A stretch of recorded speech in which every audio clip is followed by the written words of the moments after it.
So today I want to talk about why your website isn't converting. And I want to do it in a very practical way, because most advice online is either too generic or it actually assumes you have infinite time to redesign everything. What I'm going to do instead is walk you through the exact pattern we see again and again when we review SaaS and agency websites, and why the site looks good but still don't generate demos, calls or leads. And by the way, not converting usually doesn't mean your product is bad. It often just means your website is asking people to take a big step before they understand what they are getting, and that creates hesitation. So if you are feeling like you're getting traffic but not enough calls, or people visit and disappear, this will help. Here is the core idea.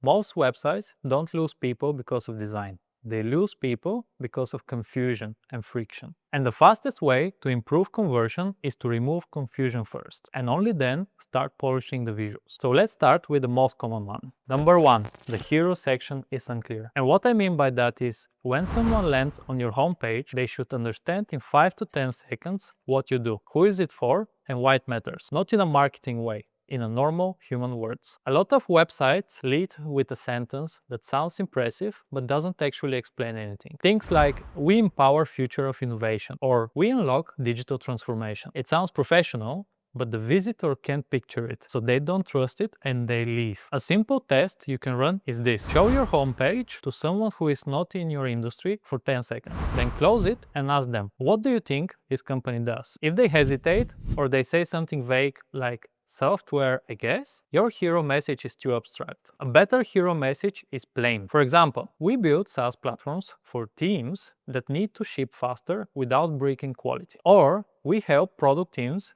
build new models and AI features without hiring a full internal team. The wording doesn't need to be perfect, it just needs to be clear and specific. Number two, the site is trying to do too much at once. This is the a lot going on problem. Too many moving parts, too many sections, too many animations, too many icons, too many competing messages, and it feels busy. So when it feels busy, people don't know where to look. And when people don't know where to look, they stop reading. In my experience, a clean, simple layout with one clear story converts way better than a page that is full of clever effects. Animation is not bad, but it should be used to guide attention, not to entertain. If you have multiple things moving, the visitor doesn't know what the main thing is. So if you use animations on your website, a good rule is to slow them down and reduce the numbers of things that move at the same time. If you want one thing to stand out, make everything else calmer.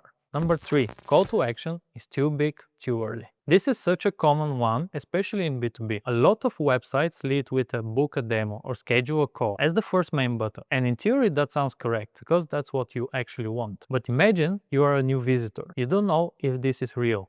You don't know if it fits your situation. And now you are being asked to take a big step and spend your time on a call. For most people, that's too much too soon. So what we actually notice works better is a two-step path. First, you help them understand. Then you ask for the call. So instead of only book a demo, you can lead with something like see how it works, or watch a 2-minute walkthrough, or something like see example projects. And then later you offer the demo once they feel convinced. And actually you don't need to remove the call button. You just need to make sure there is an easier first step for the new visitors. Number four, the website doesn't show the product or the work. This is probably the highest leverage fix for most SaaS websites and even for agencies, because without evidence, everything feels like claims. For SaaS, show the product, screenshots, short videos, a simple flow. Even a short clip of the UI is enough to make it feel real. For an agency, show the work, show the outcomes, show before and after, show what you actually delivered and what changed for the client. If you only show pretty illustrations and broad statements, people actually can't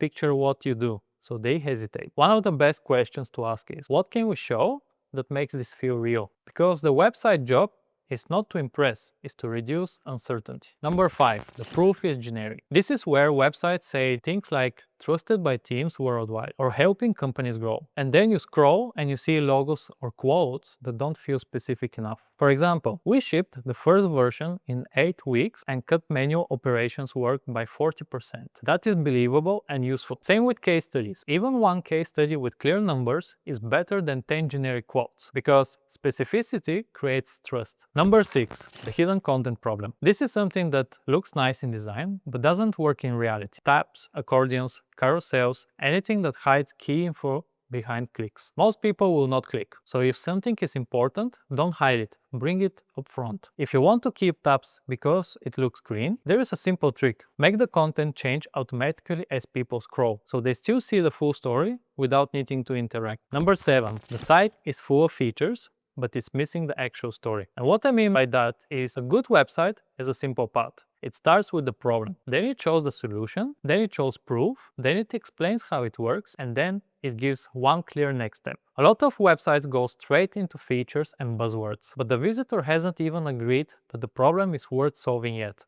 So the flow matters. You're guiding someone from "what is this" to "this is for me" to "I trust it" to "I know what to do next." Now, here's the practical part. If you want to fix conversion without redesigning everything, do this in order. First, rewrite your hero in one clear sentence with normal words. Say what you do, for who, and what results they get. Second, add one strong piece of proof above the fold. That could be one client result, or one case study link, or one clear screenshot. Something real. Third, change your call to action to a two-step path. Let new visitors take an easy first step, like seeing a walkthrough, before asking them to book the time with you. Fourth, remove or simplify anything that creates noise, especially animations and hidden content. If it distracts, it's costing you conversions. And fifth, test it. Show your homepage to 5 people who don't know your company and ask them what they actually think you do and what they think they should do next. That feedback is worth more than 10 internal meetings. So, quick wrap up. Most websites aren't converting because they're unclear,